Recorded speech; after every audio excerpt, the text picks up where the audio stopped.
Because I have stood up against human rights abuses in Bahrain, the Bahraini ambassador to the EU, she requested a meeting with me. So obviously when MEPs are strong, when they will stand up, when they will speak out against injustice and human rights abuses, we ourselves become a threat. And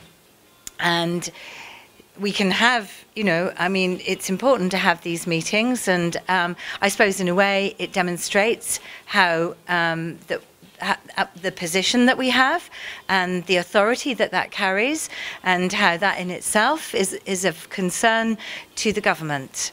And so I'd like to think that she came to see me because what I am saying is troubling for them, and that they, you know, would rather we weren't saying it. I mean, I was invited to go to Bahrain, you know, but I would want to go to Bahrain and meet with the human rights activists. So that would be, for me, the most important reason to go to Bahrain, not to have some curated tour where I'm, you know, treated like a VIP and not really shown the true situation.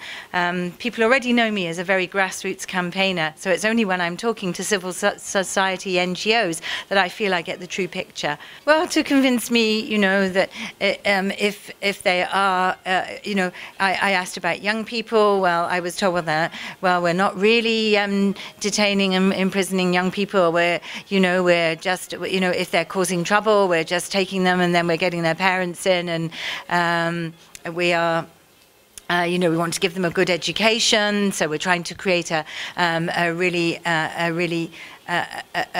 modern state, you know, for them to have lots of opportunities. Basically, I felt that none of my questions were answered, really. For me, the urgency at the minute is Mohammed Ramadan. That is the urgency. And also the situation for children. And when I spoke in the debate in Parliament, I named the children. I know their names. It's not a fiction. This is real. They're children with parents, and you know, we know their stories. So I think it's very important that we do the research, that we know what we're talking about, and that we can speak with authority about things.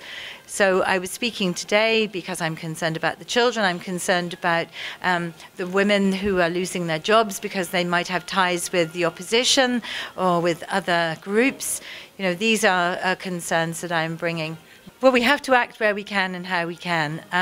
I'm going to UN Women in New York in March, and I'm telling the organisations, all the organisations that I work with, that I will be there and that I can maybe bring to bear within different spheres of my work the situation that I see, that I know about in Bahrain. For example, in the children's rights intergroup where I work, I will talk very much about the situation for children in Bahrain. And, you know, this is a cross-party group, and some of the people in that group are the people who voted against the resolution. So they can't say, on one hand, I support children's rights, and then ignore the rights of children in Bahrain.